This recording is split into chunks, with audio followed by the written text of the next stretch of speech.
Yeah, exactly. And so from that point of view, and then you have the content things, screwdriver is 2 words instead of 1 word, which Mhm. is the modern day. And this is 1994. This is back when computers barely had Word or Core. 94 when the film was released. What Yeah, flew? was found, right. Yeah. And you have fingers of the guy holding the pages open, and you can do forensic analysis on. And it's obvious that that book was, I mean, the film was from 94, but the book or the manual is from obviously the 1950s. 54. Yeah. Yeah. And so it's very stunning. I mean, you could do a couple-hour lecture on that document alone. And if you say, okay, that's the only thing I'm going to believe this one document, you have to realize that there's multiple crashes, there's alien bodies, there's weapons, there's hardware, there's power plants, there's all sorts of science that can be reverse engineered, and um, that's one of the key majestic documents that's in the book Magic Eyes Only. In the back is an appendium, and it's mentioned in the front as an introduction aspect as well as authenticity. But many of these cases uh, are updated from various investigators. Yeah. Yeah, no, it's quite valuable. I'm glad we talked about the Special Operations Manual. It doesn't get a lot of attention even today among the UFO research community. I think many researchers still instinctively will say hoax. It's a hoax. It's related to the MJ-12 hoax. Philip Klass proved it. The New York Times, whatever they want to say. Yeah. Their MJ-12 has been such a divisive matter since it appeared almost 40 years ago. My God. Mm-hmm. But Yeah. One, you can argue back and forth about those, the MJ-12 documents. Fine. People do. But I've always been impressed by the majestic documents that you and your dad collected. I remember 20 plus years ago when I was quite new in this field, I'd known about those documents. And I was terrified. I'll be perfectly honest. I was terrified to get into it because I thought this is just this is a huge, controversy here, and I didn't want to deal with it. But eventually, I did, and what I ended up doing back then, I went to your website and I printed off because you had nicely everything in a PDF form. I printed every single document you had, and I bound them together into one. I comb bound the book together, and that became my book. And I read each one chronologically in order. Took a while, and by the time I was done, I thought, there is no way in hell this is a fake. No way. I'm sorry. I can't. Could some of them be disinfo? Sure. Okay. But when you think about it's like this thick. And you print them all out. It's incredible. And the time periods vary over the decades. The writing styles are different. The typefaces are different, but the language seems very consistent. It seems very accurate for how it was meant to be.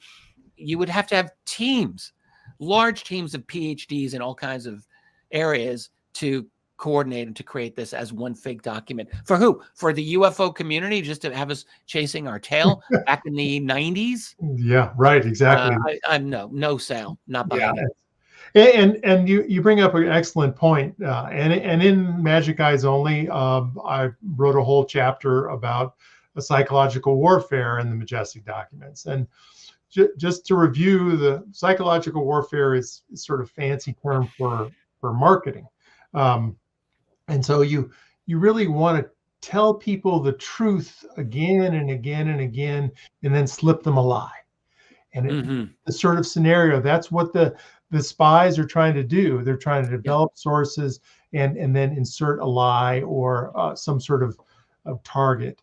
And given the time frame, the multiple sources, the low quality and high quality, it's difficult to believe how anybody would trust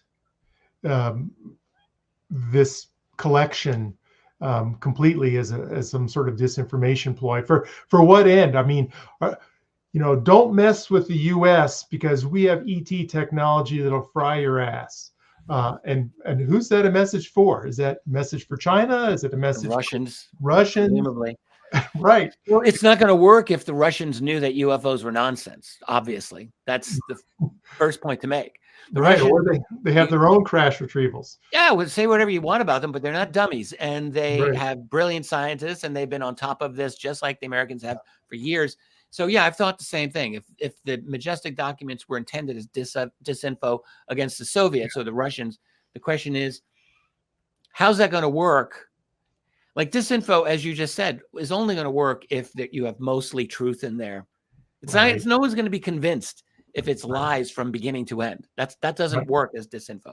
You've got to feed false information in. So even if that were the case, I've always felt that the Majestic documents still support the reality of this deep UFO system. Yeah. Yeah. And just on that basis. So once you get over those sorts of thoughts about, it's all fake or disinformation and so forth, you're left with that uncomfortable truth that this could be real, and now validated by Grush and his commentary, and now he's naming names, cooperative and uncooperative, inside a top secret skiff with corporations, and there's now 100 more people with high-powered tickets to classified information that know more of the truth. But to me, it all boils down to, well, now what? I'm reminded of the end of Nemo, when the people are, the fish are going to the sea at the end, and they say, now what? Well, what the hell will she do now? And so it's all about technology in my mind. It's like, how do we do fusion? How do we do anti-gravity? How do we leverage the technology to elevate humanity and bring it up? I mean, Einstein and Oppenheimer, in one of the Majestic documents in 1947, were talking about this exact thing in front of the United Nations and in this leaked document. How do we elevate everybody up to a fairer, happier world? And it's unclear. And the only way to do it is to sort of bite the bullet and change things in a fundamental way. And this is what you're trying to do. So, I mean, it's kind of really neat. You've segued in a sense from studying the phenomenon of acquired UFO tech, which includes many revolutionary developments, including energy. And now here you are with electric fusion working on that. So maybe in the last 5 minutes or so that we have, you can describe that effort. Yeah. I mean, the key fusion, there's 30, 40 companies working on fusion in the world. From giant efforts, an ITER in Europe with, hundreds, tens of billions of dollars in scientists and efforts and so forth, but they're lacking the tritium fuel. And even if they were successful in doing fusion, it would run for a few hours and then be done, So until you can do something that is super low cost and super abundant, other technologies use helium-3. They talk about mining the moon for helium-3 to do fusion and things like that. And you can do that, but last time I checked, helium-3 is $2,000 a gaseous liter, which puts the cost of electricity through the roof, let alone all the technology and so forth. So our approach at Electric Fusion is we use lithium metal, $20 a kilogram, ammonia, which off the shelf, it's like water, it's free, and noble gases like xenon and krypton, which get recycled. And this creates a very fusible environment with lowered Coulomb barrier and frustrated electron tunneling and all these terms that people haven't heard about that are in the fusion science world. So, and Rydberg matter, which is something which is interesting.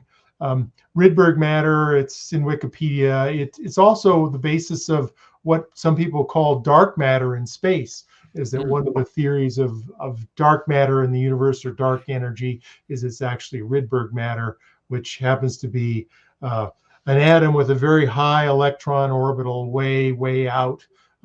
It's a sort of a different type of atomic structure, which makes it much easier to fuse.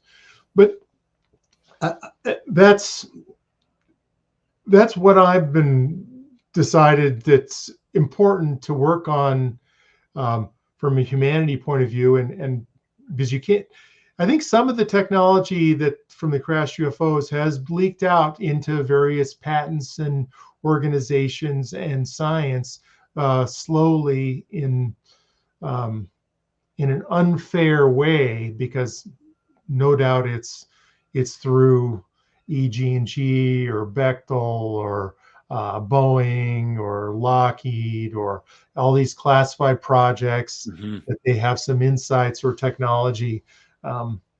And I think I mentioned to you that, there's really three types of information in the world. There's the white world, which is normal science and education, universities, etc.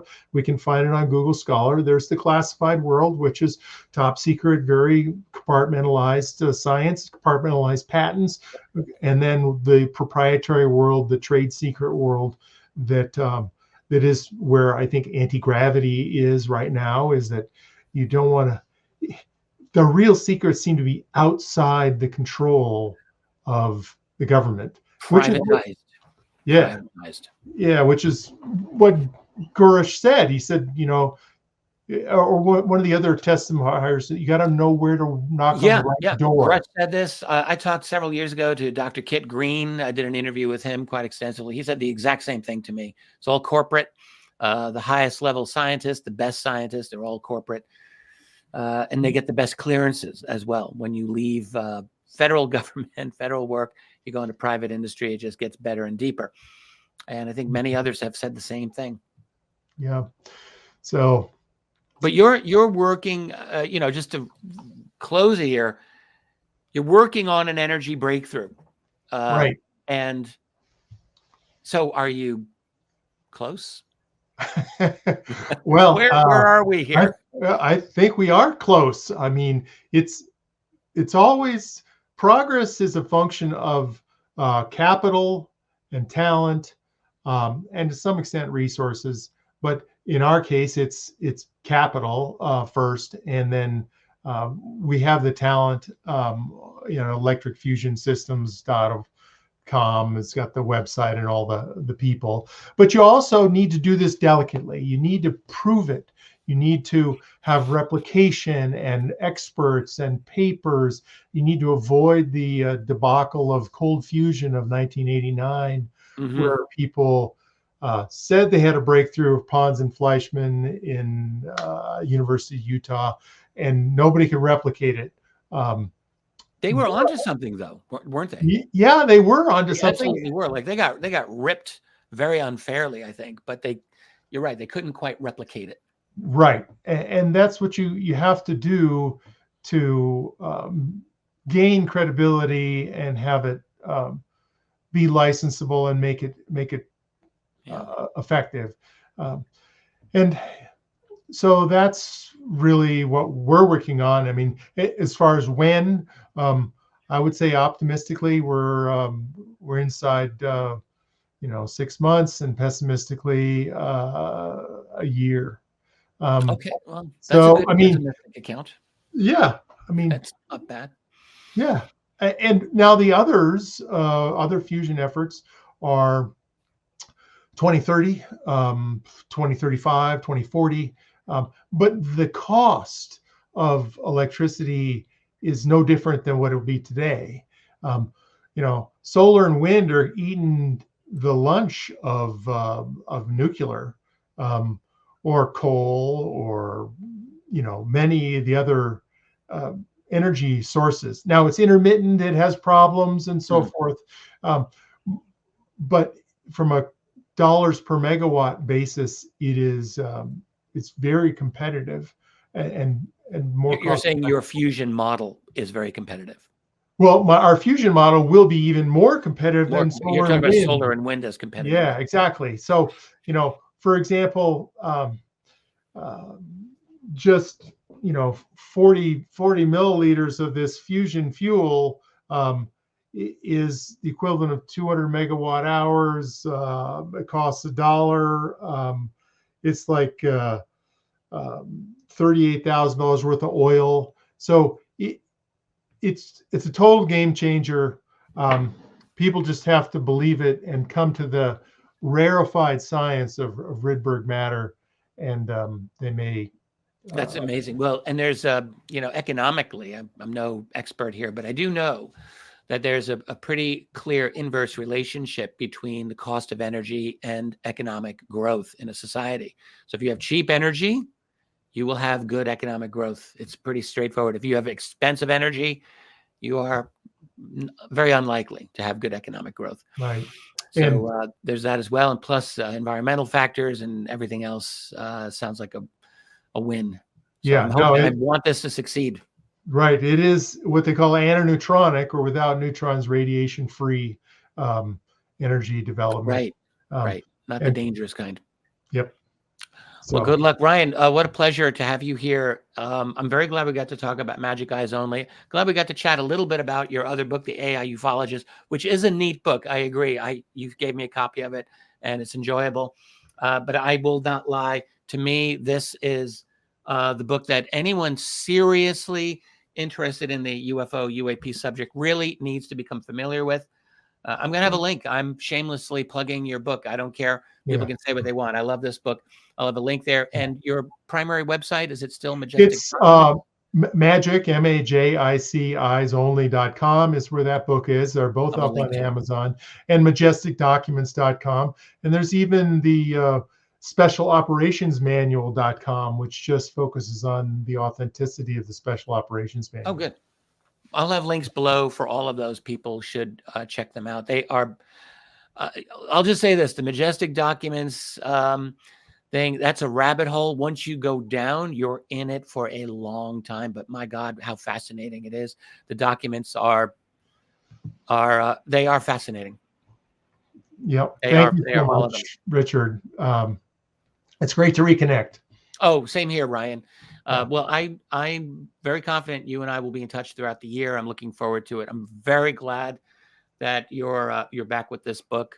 Your first edition was out of print for a little while, and I was forlorn. I kept wanting people to get the book, and it was not easy for them to spend $250 for a used copy. Right. Which is what it was. So now they can get the new one, the expanded version, and the world is good again. So excellent. Thank you, Ryan Wood, for being here. It's been a pleasure. Thank you, listeners. Hey, if you like this program, hit the like button. You know what to do. Subscribe to my channel. If you really like what I do, please go visit my website, richardolanmembers.com, where I do this type of work all the time. We've got a great community there. Amazing people over there. Very active. We've got a community, in other words, and I invite you to go check it out. I have a lot of free content there as well. So that's at Richard Dolan Members. And that's it for now. Thanks, everyone, for being here. Catch you again soon. In the meantime, let's keep fighting the good fight. Later.